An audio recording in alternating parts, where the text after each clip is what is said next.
Hello दोस्तों, मेरा नाम लतिका है। उम्र अभी 21 साल की है। जिंदगी का वो पड़ाव जहाँ जवानी का रंग चढ़ा होता है और सपने पंख फरफराने लगते हैं। मैं एक ऐसे गांव की लड़की हूँ जहाँ हवा में मिट्टी की सौंधी खुशबू रहती है और सूरज की पहली किरणें ओस की बूंदों को चूमकर निकल जाती है।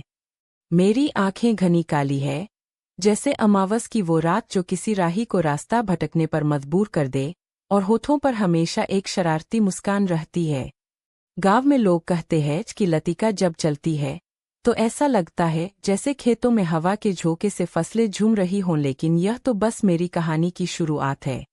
यह सफ़र लंबा है, जिसमें ऐसे मोड़ आएंगे जो आपको सोचने पर मजबूर कर देंगे। नए मेहमान और पहली मुलाकात। सब कुछ शुरू हुआ उस दिन जब घर में मेरे बड़े भाई वरुण का ब्याह तय हुआ। वरुण भाई घर के लाडले थे। उनका रिश्ता शहर के एक रईस परिवार की लड़की से हुआ, जिसका नाम था काव्या। काव्या भाभी मुझसे उम्र में 2-3 साल बड़ी थीं। जब वो पहली बार हमारे घर आईं, तो मैं रसोई में चूल्हे के पास बैठी आटा गूंद रही थी।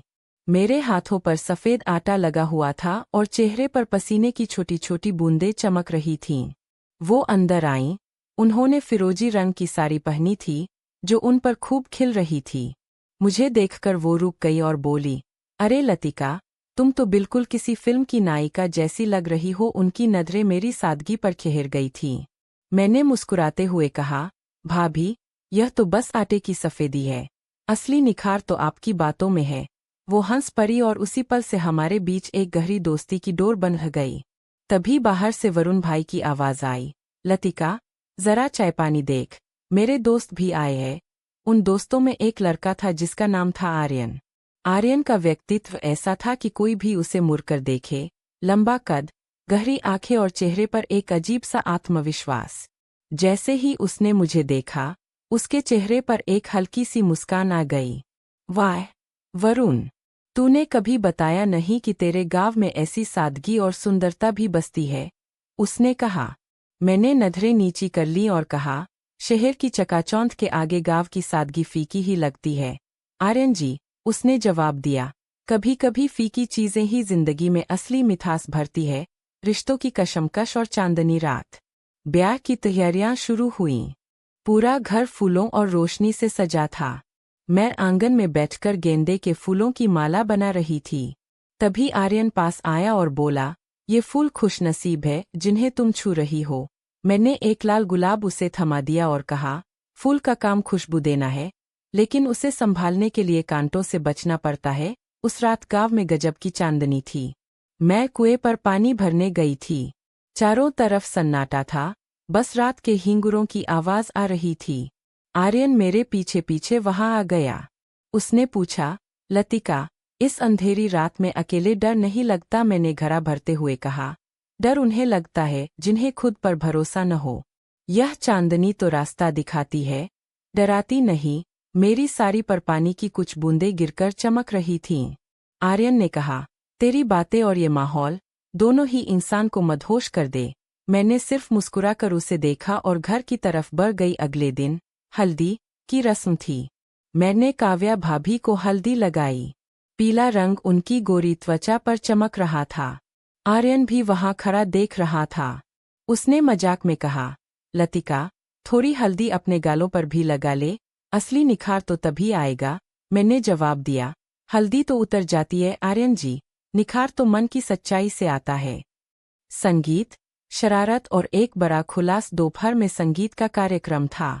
गांव की औरतें ढोलक पर लोकगीत गा रही थीं। मैं भी नाच रही थी।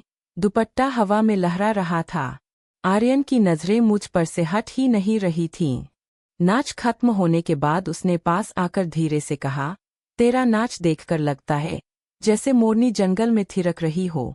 मैंने उसे छेड़ते हुए कहा, नाच तो बस कला है, लेकिन इसके पीछे की मेहनत को समझना हर किसी के बस की बात नहीं। शाम को बारात विदा हुई। काव्या भाभी की विदाई के वक्त माहौल थोड़ा गमगीन था। आर्यन ने जाते जाते कहा, लतिका, मैं फिर आऊंगा। तुम्हारी कहानी अधूरी नहीं रहनी चाहिए। मैंने बस इतना कहा, यादें हमेशा रहती है, बस देखने का नजरिया चाहिए। शादी के बाद भी आर्यन कुछ दिन गांव में ही रुक गया। उसे गांव की हवा रास आ गई थी। एक दिन मैं खेतों की ओर जा रही थी। धान की फसल लहलहा रही थी। आर्यन पीछे से आया। हमने साथ में सैर की। उसने पूछा, तुम इस छोटे से गांव में खुश हो? शहर नहीं चलना चाहती, मैंने एक पौधे की जड़ को छूते हुए कहा। जड़ें जमीन के नीचे होती है, तभी पेड़ फल देता है। मेरा गांव मेरी जड़ है। कहानी का असली मोड़ आर्यन को लग रहा था कि मैं एक साधारण गांव की लड़की हूं जो सिर्फ चूल्हा चौका जानती है। लेकिन एक दिन मैं उसे गांव के पुराने स्कूल ले गई। वहां मैंने अपनी किताबें दिखाईं। आर्यन दंग रह गया।